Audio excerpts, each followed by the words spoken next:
Você já ouviu falar de um homem rejeitado pela própria família, expulso de casa como um pária, mas que anos depois foi chamado de volta como última esperança para salvar o povo?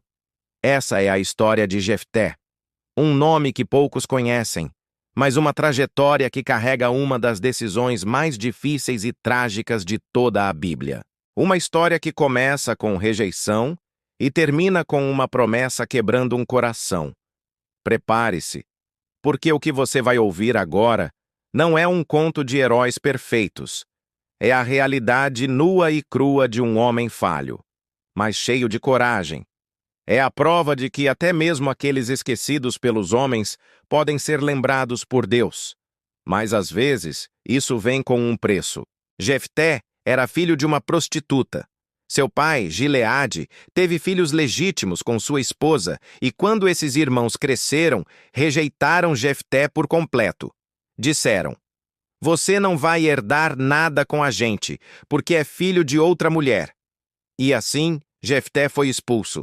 Imagine isso, ser expulso da própria casa, tratado como lixo pela sua família, desprezado por algo que nem foi culpa sua. Ele fugiu. Foi viver em uma terra chamada Tobi, onde se juntou a um grupo de homens considerados inúteis pela sociedade. Mas o que ninguém esperava é que aquele mesmo Jefté, aquele filho rejeitado, seria a única esperança de salvação anos depois, quando os amonitas, um povo cruel e implacável, se levantaram contra Israel. Os anciãos foram atrás de quem? De Jefté, aquele que eles haviam deixado para trás.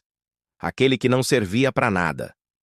"Volta, Jefté, lidera nosso exército", disseram. E Jefté respondeu com a dor ainda viva na garganta: "Vocês me odiaram, me expulsaram, e agora que estão com problemas, vêm pedir minha ajuda?" A tensão era palpável. Mas Jefté fez um acordo.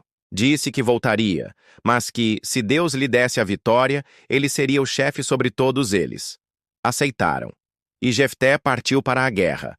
Mas antes de enfrentar os amonitas, ele fez um voto a Deus. Um voto perigoso, um voto precipitado. Ele disse: "Se me deres vitória, Senhor, quando eu voltar em paz, o primeiro ser que sair da porta da minha casa para me receber, eu oferecerei em holocausto." Pare e pense nisso. Ele estava tão desesperado por aprovação, por vitória, por um lugar no mundo, que fez um voto sem medir as consequências. E foi à guerra. E Deus lhe deu a vitória. Israel venceu os amonitas. A nação estava salva. Jefté era agora o herói. Finalmente respeitado, finalmente reconhecido. Mas ao voltar para casa, quem saiu pela porta para recebê-lo?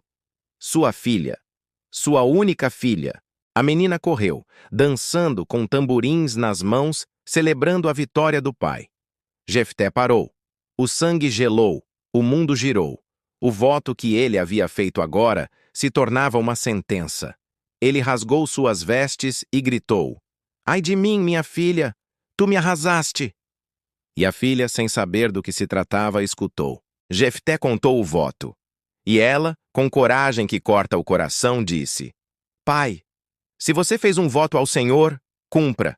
Apenas me dê 2 meses para chorar minha virgindade nas montanhas." E assim foi. 2 meses se passaram. E Jefté cumpriu o voto. A Bíblia não entra em detalhes. Ela diz apenas que ele fez com ela o que havia prometido.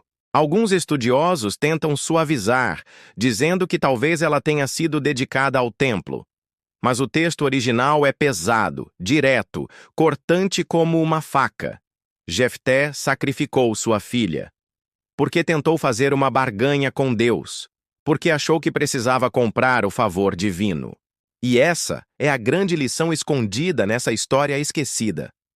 Deus não precisa de nossas barganhas. Ele quer obediência, não votos impensados. Jefté venceu a guerra, mas perdeu sua filha. Ganhou respeito, mas pagou com dor. Foi exaltado entre os homens, mas se afundou em culpa. Quantas vezes somos como Jefté, rejeitados, buscando aprovação a qualquer custo, fazendo promessas que não conseguimos cumprir, tentando negociar com Deus quando o que Ele quer é o nosso coração, não o nosso desespero. A história de Jefté é um alerta, um chamado à responsabilidade, um lembrete de que nossas palavras têm peso e que, às vezes, a maior vitória externa pode esconder a maior derrota interna.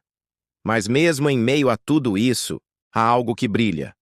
A filha de Jefté, sem nome, sem reconhecimento, mas com uma coragem silenciosa que ecoa pelos séculos. Ela representa todos aqueles que sofrem pelas decisões alheias, mas ainda assim escolhem honrar a Deus. Mesmo sem entender, mesmo com dor, ela é o verdadeiro sacrifício daquela história, e talvez o verdadeiro exemplo de fé.